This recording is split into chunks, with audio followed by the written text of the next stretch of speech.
नमस्कार। द्वाराहाट न्यूज संध्या बुलेटिन में आपका स्वागत है। खबरों का रुख करते हैं। विपिन त्रिपाठी कुमाऊं प्रौद्योगिकी संस्थान द्वाराहाट में आंदोलन के बीच पहुंचे विधायक मदन सिंह बिष्ट। निदेशक संस्थान के प्रोफेसर संतोष कुमार भी रहे मौजूद।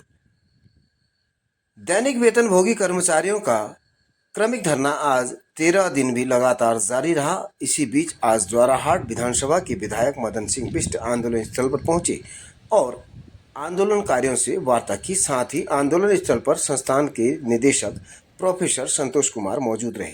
निदेशक ने बताया कि शीघ्र ही बीओजी की बैठक में अप्रूवल लिया जाएगा और अप्रूवल मिलने के बाद ही विनियमितीकरण का कार्य स्पष्ट हो जाएगा।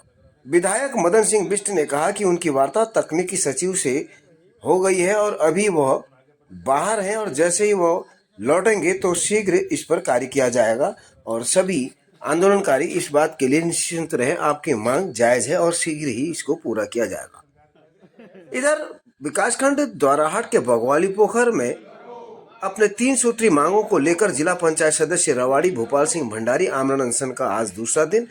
उन्होंने अपने भूख हड़ताल को लगातार जारी रखा है। तो वहीं स्वास्थ्य विभाग की टीम ने आज भोपाल सिंह भंडारी का स्वास्थ्य परीक्षण किया। बता दें कि भोपाल सिंह भंडारी 3 सूत्री मांग, जिस पर प्राथमिक स्वास्थ्य केंद्र बगवाली पोखर को उच्चीकरण कर सामुदायिक स्वास्थ्य केंद्र और क्षेत्र में 108 एम्बुलेंस की सुविधा और साथ ही आधार शिविर का स्थान नियत करने के लिए उन्होंने अपना भूख हड़ताल शुरू किया है। और देखने वाली बात है कि उन्होंने यह भी स्पष्ट ऐलान किया है कि जब तक हमारी मांगों को माना नहीं जाएगा वो अन्न का त्याग करेंगे। धरना स्थल पर पहुंचे इन दैनिक वेतनभोगी कर्मचारियों के, और इस संदर्भ में आपकी संस्थान के निदेशक से कोई बात हुई और या ऊपर तकनीकी से कोई बात? नहीं, मेरी तो बात वैसे 4-5 दिन पहले से ही, जब हमारे कर्मचारी मेरे यहाँ पे बैठे थे उस समय से बात चल रही है। बेसिकली इन्होंने नियमावली बनाने में लेट कर दिया, जबकि रूल ये है कि डायरेक्टर्स की अपनी पावर्स होती है, क्योंकि बीओजी की बैठक में जो चीज़ पास हो जाती है तो उसमें डायरेक्टर्स के, लेकिन ये किनकी सरकार है आप भी जानते हो। ये तो कहते हैं जो कुछ होगा ऊपर से ही होगा, जबकि इनकी पावर है ये डायरेक्टर्स इसमें कर सकते थे, क्योंकि पद जो इधर रिक्त है पद, और पद के सापेक्ष में इनको नियमितीकरण करना चाहिए, क्योंकि वहाँ पे पौड़ी में हुआ तो यहाँ भी करने में। लेकिन अब ये कहते हैं कि हमने एक कमेटी बना के, क्योंकि यहाँ की कमेटी ने 6 महीने इसको लेट किया। मैं इतना भी जानता हूँ कि यहाँ का जो अंदर का स्टाफ है, अब ठीक है हमारे बाहर के आए हैं, कर्नाटक से आए हुए हैं डायरेक्टर्स हैं, ये यहाँ के लोग इनको कुछ गुमराह करते रहते हैं। जो काम करना है साफ कहें भाई ये का आप कर लीजिएगा, तो इस हिसाब से हो जाना चाहिए। लेकिन मेरे को लग रहा है ऐसा नहीं है। इन्होंने जो बनाई है, मैंने अभी पढ़ा है चीज़ों को, उससे मैं देख रहा था कि करना तो इनको पड़ेगा, क्योंकि पद रिक्त है। यदि पद नहीं होते रिक्त तो इसमें नहीं कर सकते।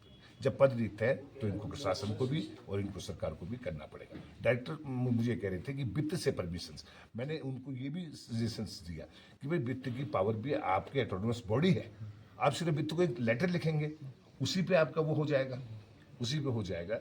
लेकिन लगता है अभी सेक्रेटरी आते हैं तो उनसे बात होगी, क्योंकि वो बाहर गए हुए हैं, बता रही थी जैसे कर्नाटक गए हैं।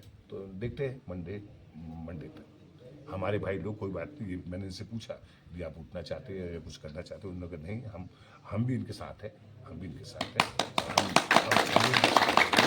और जब तक इनकी मांग पूरी नहीं होंगे हम भी आते रहेंगे और इनकी मांग पूरी कराने को सरकार को झुकाएंगे। बताएं, आज आपके वहाँ जो दैनिक वेतनभोगी कर्मचारी हैं, इनका धरना पिछले 12 दिन से लगातार यहाँ पर चला, आज 13वां दिन है और आए दिन ज्ञापनों के माध्यम से आपको बताया जा रहा है और कि 2025 का जो शासनादेश है उस पर अभी तक ये विनियमितीकरण के लिए, उस पर क्या कहना चाहते हैं?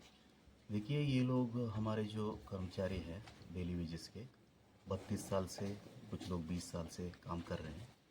इनका जो वरीयता सूची है और इनका जो सीनियरिटी लिस्ट जो था उसको हम शासन को प्रेषित कर चुके हैं। इससे पहले हमने जो 6 मेंबर कमेटी जो स्टेट ऑफ उत्तराखंड में जो वरिष्ठ लोग हैं उनके मुखांतर एक वरीयता सूची बनाया।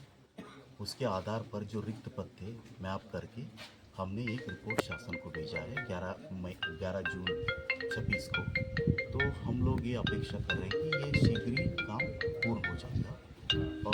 जैसे ही सचिव सर कुछ भी हमसे वार्ता करेंगे या डेटा मांगेंगे, हम तैयार हैं इसको प्रायोरिटी के बेसिस पे एड्रेस करने के। 2025 में जो बीओजी की बैठक हुई थी उस पर शासन आया था। तो 2025 में 25 वाला जो 2026 वाला हमने जो बीओजी करवाया 2 फरवरी को, उसमें हमने शासन का आदेश को अडॉप्ट किया जो 27वीं बीओजी में हमने किया।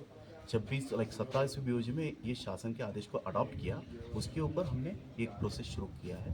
जो ये हम लोग ये पेपर बना के आजकल भेज दिया हमने जो शासन को, वो एक अडॉप्ट हो चुका है हमारे यहाँ ऑटोनोमस संस्था होने के लिए। तो ये कब तक इनके सॉर्ट आउट होने का सॉर्ट आउट ये समय तो अभी जैसे ही सचिव सर आएंगे, सचिव सर इसको फाइल पुटअप तो हमने किया है, जितना जल्दी हो सके हमारे तरफ से हमारा टीम लगा है, शीघ्र हम इसको सॉल्व करने का प्रयास कर रहे हैं। और प्रयास तो चलता ही रहेगा, क्योंकि ये लोग हमारे जो है यही लोग हैं जो काम करने वाले हैं। हमारा एडमिशन का प्रोसेस भी हुआ है शुरू, तो इनको साथ लेके ही चलना है। एडमिशन का प्रोसेस भी होना है, संस्था को आगे भी बढ़ना है। जितना शीघ्र हो उतना शीघ्र हमारे तरफ से कार्रवाई होगा।